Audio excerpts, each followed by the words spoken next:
si vous avez des questions, bien sûr, il ne faut pas hésiter à poser la question.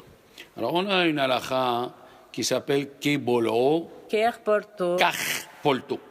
Kebolo Kach Polto. Comme un ustensile, il a avalé, ainsi il le rejette. C'est-à-dire, si tu as une marmite où on cuisine avec un liquide et dedans il y a du chametz, des fois on fait de la soupe et pour l'épaissir on met de la farine.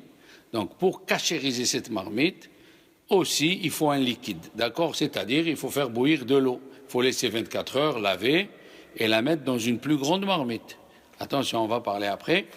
Qu'est-ce que c'est quand on a un ustensile, si quelqu'un a une yeshiva, comme on avait nous au Rodan, tu as des marmites qui font 150 litres. Où tu vas la mettre celle-là? Alors celle-là, on la nettoie bien. Quand tu as une grosse marmite qui ne peut pas rentrer dans une marmite, la grosse marmite, tu fais chauffer l'eau à ras-bord jusqu'à que ça bout, et tu fais chauffer à côté une pierre ou un fer. Et après, tu mets dedans pour que ça déborde. Ça, c'est pour la grande marmite. Pour la petite marmite, tu prends une marmite cachère les Pessah. Oui, c'est comme ça qu'on fait. On prend la marmite qui est chametz, on la laisse 24 heures sans l'utiliser. On la lave, on la nettoie bien, on la lave avec la javel pour ce qu'il y a dedans, il devient pagoum, c'est-à-dire immangeable. À dire immangeable, c'est encore mieux, mais disons altéré, le goût il est altéré. Et alors, tous les ustensiles, selon leur utilisation, bien sûr, la cachérisation, un gris par exemple, un gris viande, eh bien ça sera avec le chalumeau. Maintenant, si tu mets pas sur le gris viande comme moi je mets pas de pain, je fais pas des brochettes avec du pain, tu l'allumes, tu le nettoies et c'est bon.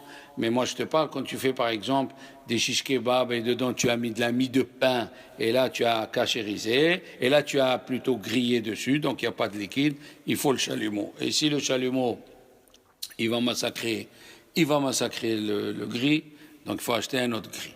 Maintenant il y a un cas de force majeure où il dit Rabbi Ovadia Yosef, nous allons le voir, même dans ce cas-là, si il y a pas, tu n'as pas de marmite, tu n'as rien, tu t'es pas pris à l'avance, alors dans ce cas-là, la gala, elle est suffisante. Pourquoi? Parce que comme c'est avant Pessah, on a une discussion. Est-ce que le pain, il s'appelle chametz ou pas? Non. Il y a une discussion. Attends, il ne faut pas t'aventurer comme ça. Il y a des guémarottes dessus, il y a une gemara entière de Pesachim, et il y a des endroits plusieurs fois dans Avodah Zarah et tout. Est-ce que le chametz avant Pesach, il s'appelle chametz? Oui, il s'appelle chametz. Pour nous, mais selon certains chachamim, il ne s'appelle pas encore chametz. Et il y a plusieurs qui disent qu'il ne s'appelle pas chametz. Dans un cas extrême, il faut demander à Rav, dans un cas extrême, si tu n'as aucun ustensile, tu n'as que celui-là, en lui faisant un gala, ça suffit. Et un ustensile, bien sûr, on a parlé de la marmite, on a parlé du gris. Par exemple, on va parler des couteaux, d'accord? Et aussi, par exemple, un ustensile où la majorité des fois, tu l'utilises pour quelque chose de permis. Et une fois, tu l'as utilisé pour chametz. D'accord? Une fois. Une fois, tu as utilisé chametz. Eh bien, on ne suit pas le rov. Ce qui est dit là, malgré que le rov, tu cuisais tout le temps des légumes, si une fois il y a eu du chametz dans cette marmite, tu es cuit. Maintenant, il dit par exemple, je vais vous donner un exemple tangent. La bouilloire de Shabbat, ou le kumkum, comme on dit en hébreu, ou le micham, ou la bouilloire électrique, ou la bouilloire qu'on met sur la marmite, sur la plata. Elle est faite que pour l'eau. Et un jour, tu as fait chauffer dessus du pain. Eh bien, ton ustensile, il est cuit. Comme tu as fait chauffer dessus du pain, il n'y avait pas de liquide entre le pain et le couvercle, il faut liboun. Il faut cachérisation au chalumeau. Il a dit, par exemple, en Israël, ils mettent des fois des bourrekas sur le micham, le kumkum. Eh bien, impossible si tu ne le cachérises pas, d'accord? Maintenant, un couteau qui est réservé pour le pain. Et si un jour tu as coupé un gâteau chaud, ou tu as voulu couper du blé avec chaud, ou tu as coupé un bourrekas chaud, eh bien, il lui faut cachériser cet ustensile. D'accord? C'est extraordinaire. Ça veut dire, la majorité, il est utilisé pour la permission, et une fois que tu as utilisé dans le Khametz, on ne suit pas le Rov Tashmicho dans ce cas-là. Maintenant, il dit les brochettes, le fer des brochettes. Oui, ou les grilles. Normalement, comme des fois on fait rentrer du Khametz dans la viande hachée, il faut la mettre à griller. D'accord? Alors, dans ce cas-là, il faut les boules. Les boules, ça veut dire cachérisation au chalumeau. Donc ça veut dire que ma grille, si j'ai jamais fait griller autre chose que des poivrons, de la viande et du foie, je la lave, tu nettoies et tu mets à chauffer et c'est bon. Et les grilles, j'ai pas besoin de les passer au chalumeau. Non. Si tu as un cas de force majeure, ça c'est un cas de force majeure. Donc tout ça, ça vient parce que le Khametz avant le temps, est-ce que ça s'appelle, il a un mot de Khametz ou un mot de permission? Il s'appelle permis. D'accord? Donc, on peut compter sur ceux qui disent que Khametz hetera bala. Qu'est-ce que c'est hetera? Ça veut dire avec permission. Alors.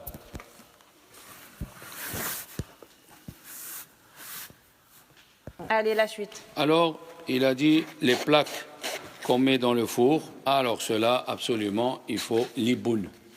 Il faut cachérisation au chalumeau. Et comme tu ne peux pas, il faut acheter d'autres. D'accord? Maintenant, si c'est un cas de force majeure, tu n'as pas les moyens, ou tu es dans un endroit où il n'y a pas de chalumeau, ça suffit de lui faire la gala. En lui faisant la gala, vous voyez comment il est tolérant, Rabbi Yosef. Normalement, il faut faire les bounes. Si tu n'arrives pas à faire les bounes, tu fais la gala. D'accord? Alors, à l'époque, les enfants, quelqu'un qui avait une marmite qui était trouée, il allait chez quelqu'un, ce métier n'existe plus. Il s'appelle le fer blantier. Il prenait du fer, il le faisait fondre et il mettait dessus. Voilà. D'accord? Eh bien, ce couvercle-là, d'accord?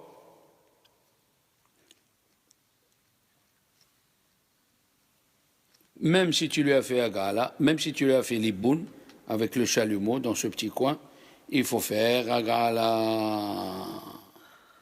Il faut faire agala. Et on va dire, ce scotchage en fer ne fait pas de F sec, ne fait pas de séparation entre la marmite et ce petit morceau de fer. D'accord? Maintenant, il dit, un four, on a dit, il faut le laver.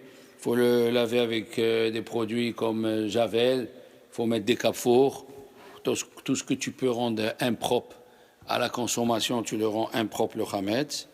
Après, tu ne l'utilises pas pendant 24 heures, et après tu l'allumes pendant 1 heure. Que ce soit un four à gaz, que ce soit n'importe quel four. D'accord? Maintenant, il y a les fours qui sont utilisés avec de l'électricité. Hein? Eh bien, la même chose, le four à l'électricité, on peut le cachériser. Et surtout les fours à pyrolyse. Mais encore une fois, le four à pyrolyse, pas les plaques. C'est pas pour les plaques. Les plaques, celui qui a les moyens, il faut les changer. Et maintenant, si tu n'as pas, alors tu fais un gala. Tu fais un gala parce que, voilà, il faut bien les nettoyer, bien. Il y a qui ne comptent pas sur la cachérisation du pyrolyse pour le four lui-même à cause du plastique qu'il y a dans les portes. Ce joint-là, il y a qui disent qu'il faut qu'il monte à 2000 degrés pour le cachériser. Tu as compris? C'est ça. Maintenant, il a dit le micro-ondes aussi, c'est un problème, le micro-ondes. Il y a qui disent, ils savent pas. Lui, il dit qu'il y a plusieurs sortes de micro-ondes. Il y a des micro-ondes où tu peux cuire, d'accord? Il y a des micro-ondes où dedans ils ont un gris. Voilà. Moi, il fait tout le four. Voilà. Alors il fait comme le four. Et la vapeur. Il fait comme le four. Et il y a des micro-ondes qui sont faits pour réchauffer. Et il y a qui disent qu'ils n'ont même pas besoin de cachérisation. Ils n'ont même pas besoin de cachérisation. pour ces fours-là. Il y a qui disent, hein. Alors, il a dit la meilleure chose, c'est de laver, bien comme il faut, de laisser 24 heures et de mettre un verre d'eau chaude qui va chauffer, il va ébouillanter, avec la fumée, elle va aller partout. D'accord? Maintenant, il dit, Rabbi Ovadia Yosef, un lave-vaisselle. D'après Rabbi Moshe Feinstein, un lave-vaisselle, il n'est pas cachérisable. Parce que les clayettes qui sont dedans, ils sont en plastique et les roues, ils sont en porcelaine. Il y a qui sont en porcelaine et ce n'est pas cachérisable. D'accord?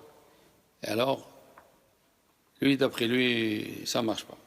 Mais Rabbi Ovadia Yosef, il dit, si tu le laves bien, tu le nettoies. Pourquoi il faut le cachériser, le lave-vaisselle? Parce qu'il dit, ils ont essayé, il y a qui disent, hein, qu'ils ont, après le lavage et tout, ils ont pris le reste qui est dans la porte. C'est dans la porte des fois. Ils ont pris le reste, ils l'ont donné à un chien, il l'a mangé. Ah. Parce que c'est lavé, c'est nettoyé. Tu connais ce qu'il a fait un grand chef à Paris? Il a cuit un saumon dans le lave-vaisselle, sans le produit, qu'avec l'eau chaude. Hein, avec la vapeur. La vapeur et tout ça, et il est sorti.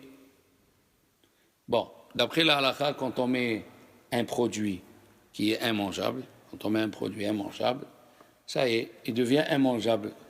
D'accord? Bien que nous allons parler un jour, si vous voulez bien, un chametz qui est devenu immangeable et tu l'as rendu mangeable.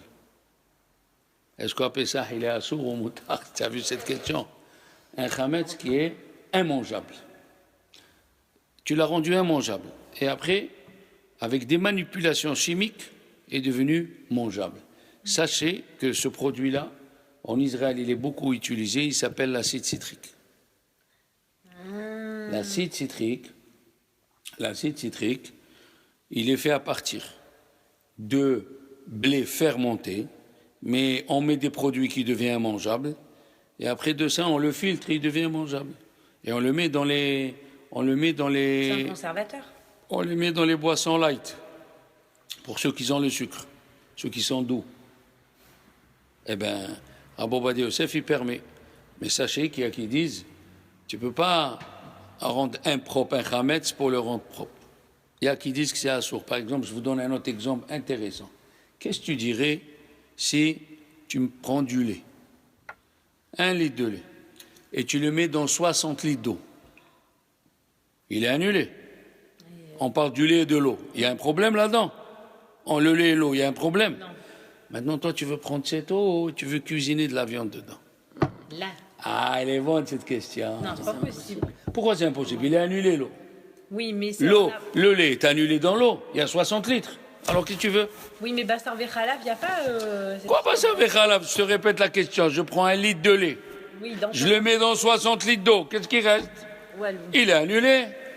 Quand même, les khatechila, a priori, de le faire comme ça, c'est pas bien. C'est pas que c'est assour. Il y a qui disent que c'est pas bien parce qu'un jour, tu n'auras pas 60 litres. Qu'est-ce que tu fais? Ah, vous voyez comment il est ce problème? Il est partout. Est-ce que je peux annuler du lait qui est permis, dans de l'eau qui est permis, et après je prends ça, je cuisine avec? Si c'est venu inintentionnellement, involontairement, par exemple, ton fils, il a pris un verre de lait, il l'a mis dans du marmite d'eau. Là, même s'il n'y a pas 60 fois, tu peux ajouter toi 60 fois et ça annule. Tu ajoutes 60 fois et ça annule. Mais de le faire... Exprès. Ah ben voilà, tu as compris. C'est la marche de le faire exprès, ça c'est un problème. Un autre exemple, si on prend un litre de bière. 1 litre de bière, les enfants, 1 litre de bière, si tu prends 1 litre de bière et tu le mets dans 60 litres d'eau, il est annulé. Est-ce qu'à Pessah, je peux employer cette eau? Oui. S'il y a eu 60 fois, c'est annulé. Mais de le faire exprès, c'est ça le problème. Tu sais pourquoi on parle de ça? Parce que nous, on n'a pas du blé. Mais ceux qui avaient des terrains de blé, et ils ont pris les graines de blé et ils les ont mis à sécher dans le silo. Et après, dans les silos, le fond du silo, c'est du blé qui a touché l'eau. Qu'est-ce qu'on fait avec? Alors, il faut savoir répondre. Tout ça, c'est des questions. Ben dans le Shulchan Aruch, c'est écrit qu'il peut l'annuler. Il peut l'annuler.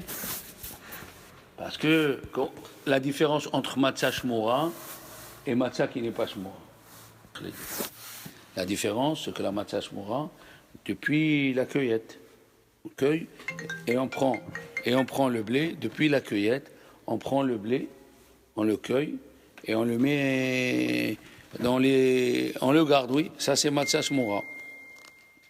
Ça c'est matzah shmura. On le coupe. Tandis que la matzah qui se vend, la matzah normale, on achète du blé chez les goïms. On vérifie, on n'a pas surveillé depuis la matzah. On vérifie comme ça et on moue. Voilà la différence entre matzah shmura et matzah qui n'est pas shmura. D'accord?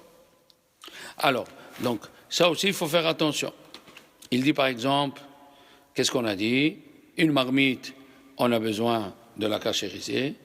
Et il dit, et une cocotte minute.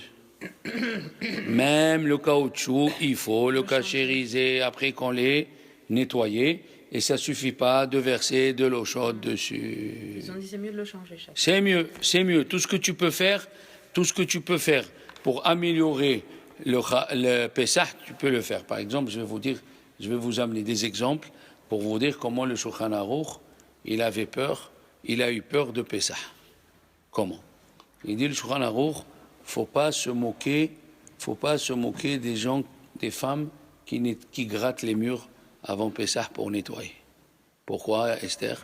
Parce que des fois, il y avait des trous. Ouais. Et comment ils le bouchaient, les gens qui n'avaient pas les moyens? Avec du pain. De la mie qui durcissait, et après elle faisait la peinture dessus. Comme ça, il dit le Yerushalmi, il a dit le Shulchan Aruch, il ne faut pas se moquer des femmes qui grattent les murs. Après, il a dit, à la fin de ce siman, là, Tamav, il a dit, si tu as, moi j'ai vu ma mère le faire, je ne sais pas, toi tu es jeune, et toi aussi peut-être, mais Esther, elle a dû le voir, une bassine en argile, et ma mère, elle pétrissait le pain dessus.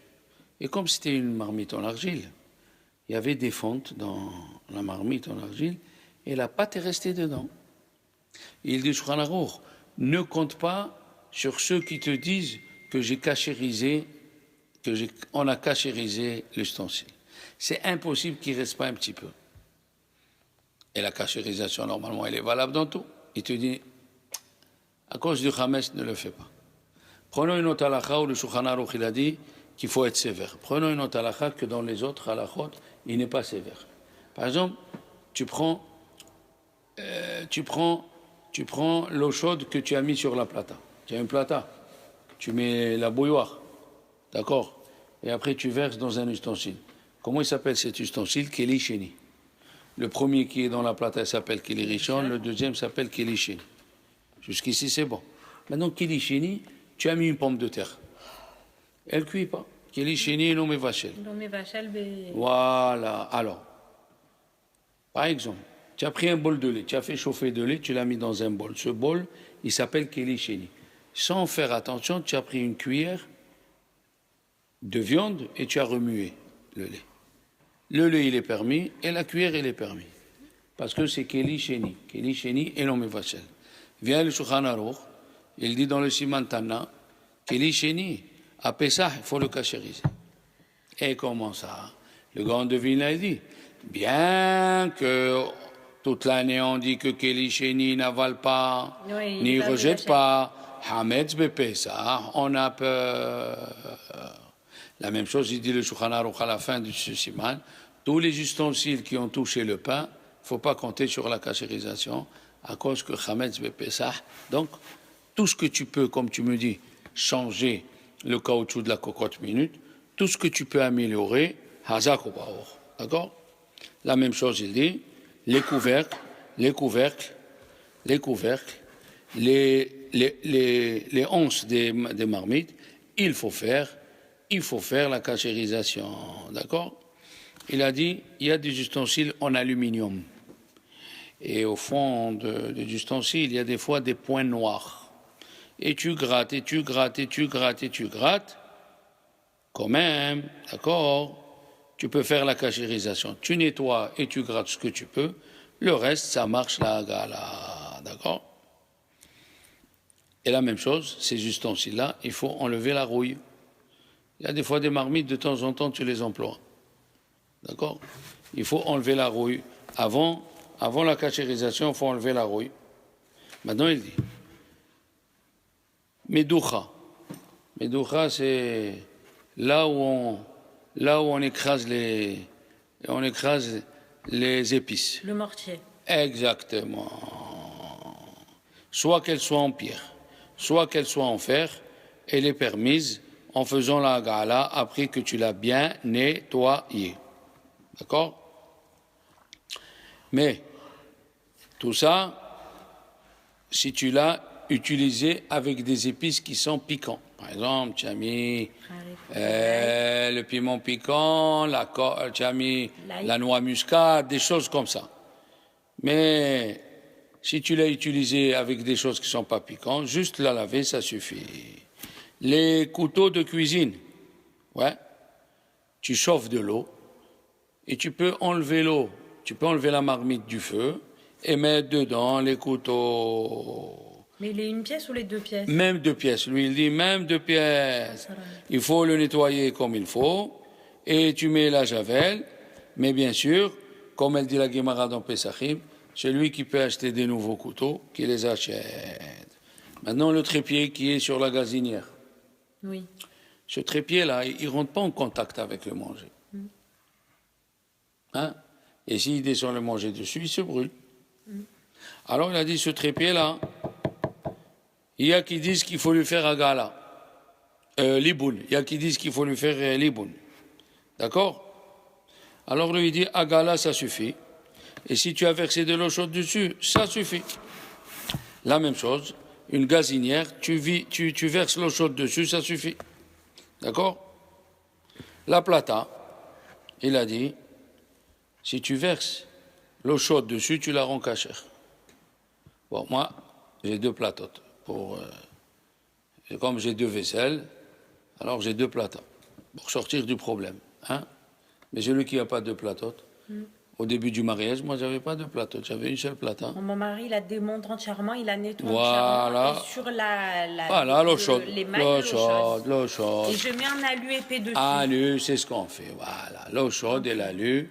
Comme ça, on est tranquille. Mais après, je suis tranquille pour l'année parce que je la laisse comme ça oui, avec l'alu toute et c'est l'année. mieux. Et d'après la halakha, c'est mieux de mettre le papier alu sur la plata, même pour toute l'année dans la Chot Shabbat. Un jour, je vous expliquerai. C'est parce que c'est le bien. feu couvert, comme ça je peux mettre dessus. Voilà, ça s'appelle du feu couvert et tu peux mettre dessus à chauffer du poulet qui a cuit avant Shabbat. D'accord? C'est pour ça que je fais. Exactement. Alors il dit, la poêle qui est avec le téflon.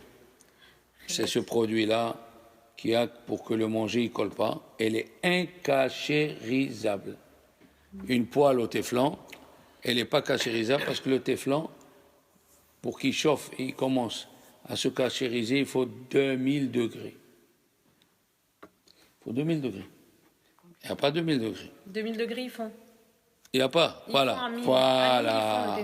Une poêle qui est en fer, on peut cachériser. Et les poêles en pierre? Alors, parce que maintenant, c'est la mode des poêles en pierre. Attends. Les poêles où on met de l'huile.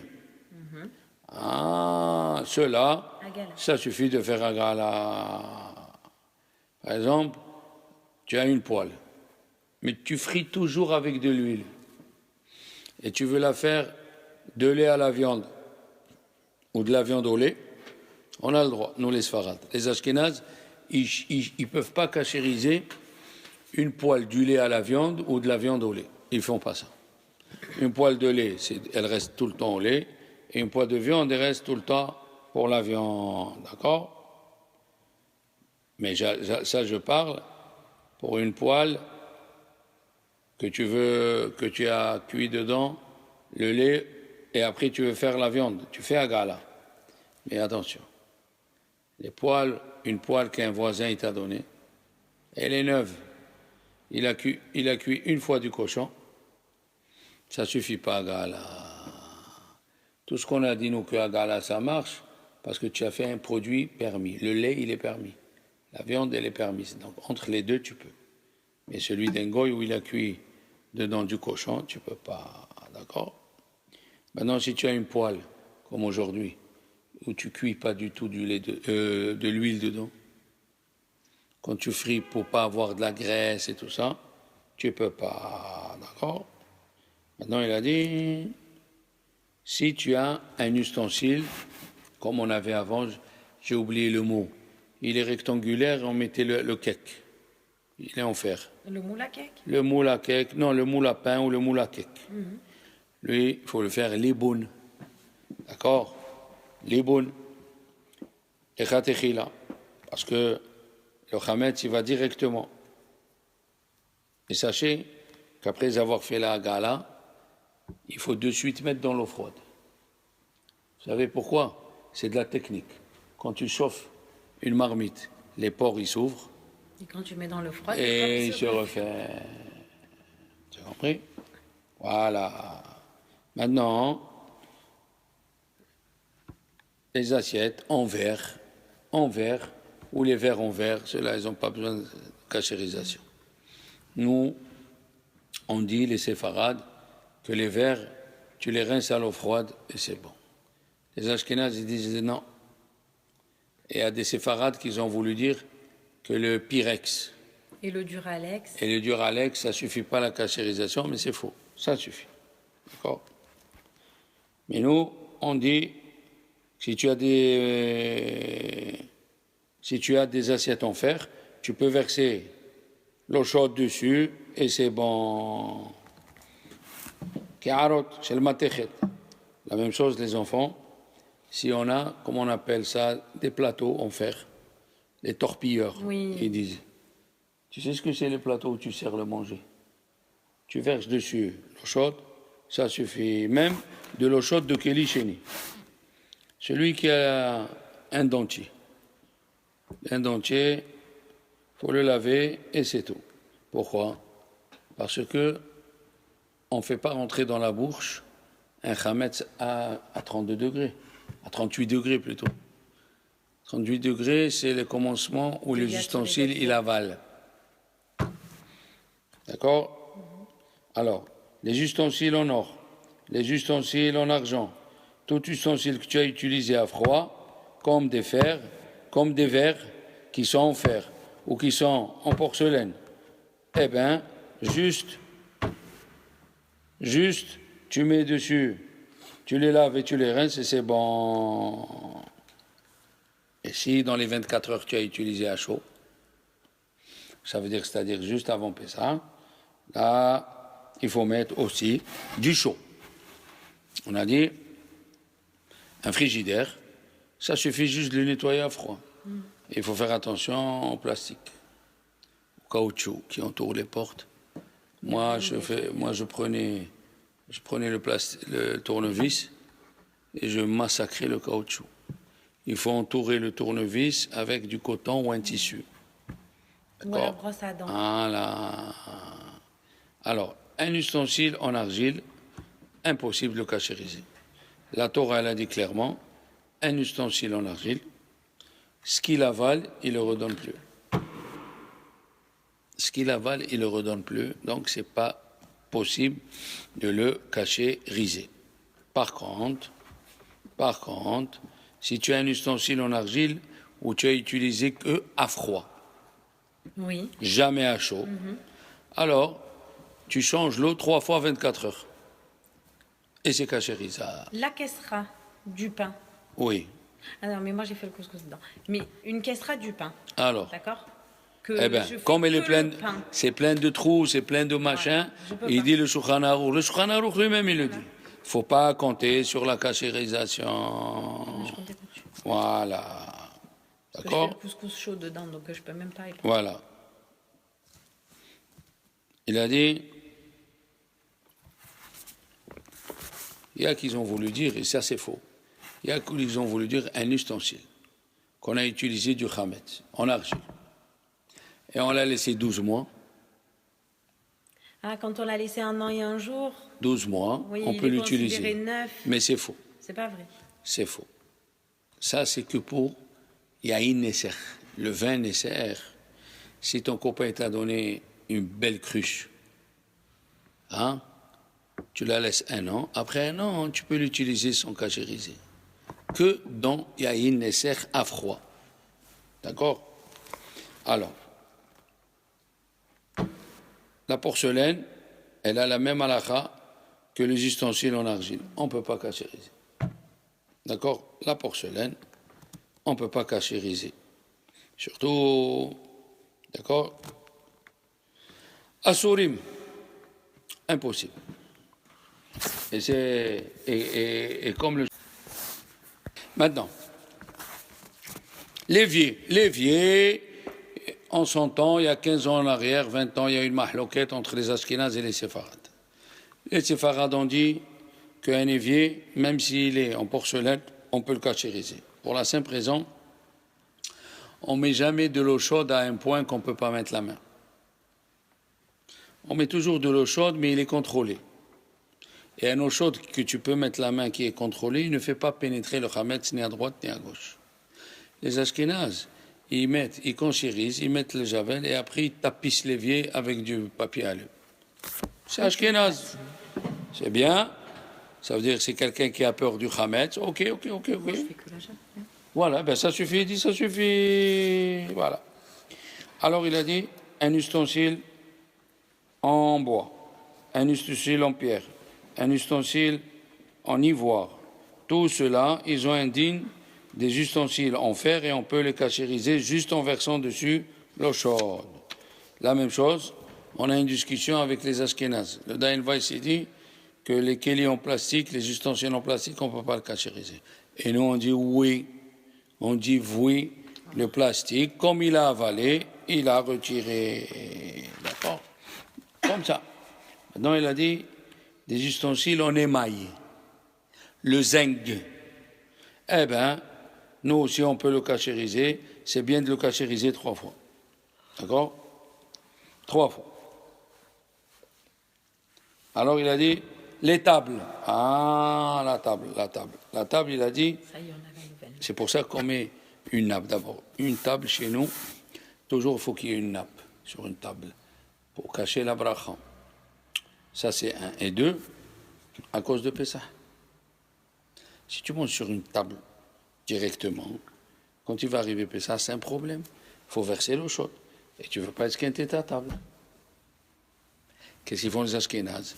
Ils versent quand j'étais à l'Yeshiva, on avait un rave qui penchait vers les Ashkénazes. Alors ils versaient l'eau chaude, ils mettaient du carton pour plus qu'on soit en contact. Hein? Ils mettaient du carton et sur le carton, ils mettaient la nappe. Mais nous, les séfarades, on n'a pas besoin de ça. Nous, on lave la nappe, on verse de l'eau chaude sur la table et c'est bon. D'accord? D'ailleurs, Beirouille. Maintenant, une nappe où on mange toute la journée, dessus toute l'année. Ainsi, des nappes toile cirée, on peut les cachériser. D'accord? Les Ashkénazes, ils disent une nappe. Ça veut dire une toile qui sert à couvrir le sac de farine. Ça ne suffit pas de le secouer, ni de le laver. Il y a qui disent qu'il faut changer de nappe, tellement c'est compliqué. Alors, pour ceux qui avaient à l'époque le hache viande, le hachoir de viande, aussi, il faut la nettoyer, tous les morceaux, toutes les parties, d'accord? Et c'est bien, il dit, c'est bien de prendre l'endroit où il y a des trous par où elle sort la viande hachée. De le mettre sur le feu comme ça. C'est bien. Comme ça, tout brûle. La même chose, il a dit, si on a un ustensile où on met dedans de la viande pour la cachériser, elle n'a pas besoin de agala. Ça veut dire pour tremper la viande une demi-heure avant. La même chose, on n'a pas le droit de cachériser des ustensiles de viande et des ustensiles de lait en même temps. Seulement si il a dépassé 24 heures. D'accord? Alors, celui qui fait la gala, alors si vous avez des questions, bien sûr, il ne faut pas hésiter. Celui qui fait la gala avant Pessah, il a le droit de laisser l'ustensile dans l'eau chaude Et on n'a pas peur, parce que quand tu prends un ustensile d'un goy, il ne faut pas le laisser beaucoup dans l'eau chaude, parce qu'on a peur qu'il va re-avaler, façon de parler, re-avaler ce qu'il a sorti. Mais un ustensile de Hametz, et tu es dans l'eau chaude et tu le mets dedans, tu peux le laisser longtemps, c'est pas grave. Pourquoi? Parce que ça s'appelle Nat Barnat Dehetera. J'explique qu'est-ce que c'est Nat Barnat, les enfants, pour apprendre cette halakha qui est très importante. Nat Barnat, c'est-à-dire Noten Ta'am, Bar Noten Ta'am Dehetera. C'est-à-dire, voilà, si quelqu'un, il a une marmite de lait, il a cuit le lait le matin. Il a cuit le lait le matin. Et après, il a nettoyé. Et après, qu'est-ce qu'il a fait? Il a cuit des pâtes. Donc les pâtes, ils ont pris le goût du lait. Est-ce qu'après, avec ces pâtes, il peut manger de la viande? Alors, c'est benyom. Alors, les Ashkénazes, ils interdisent, et nous, les Séfarades, on permet. Pourquoi? Parce que ça s'appelle Nat Barnat, c'est-à-dire, je vais vous expliquer. La Torah, elle a interdit de cuire le lait et la viande. Pourquoi? Parce qu'un, il donne le goût à l'autre. Ok. Maintenant, si il y a du goût, écoutez bien ce que je dis, il y a le goût de la viande ou il y a le goût du lait, mais il n'y a pas assez pour donner le goût à l'autre. Très important. C'est-à-dire que tu as cuit, je dis ou de lait ou de viande. Allez, prenons de viande. Tu as cuit la viande le matin. Ok. Après, tu as nettoyé la marmite. Tu as cuit des pâtes. Les pâtes. Le goût de la viande, les pâtes, ils ont le goût. Les pâtes, ils ont le goût de la viande. Mais il n'y a pas assez pour donner le goût dans le fromage ou dans le beurre. T'as compris? Oui. Alors, ces pâtes, tu peux manger, tu les sors de la marmite, tu les mets dans une assiette et tu mets une noisette de beurre si tu veux. Ça fait 2 fois que j'entends ça.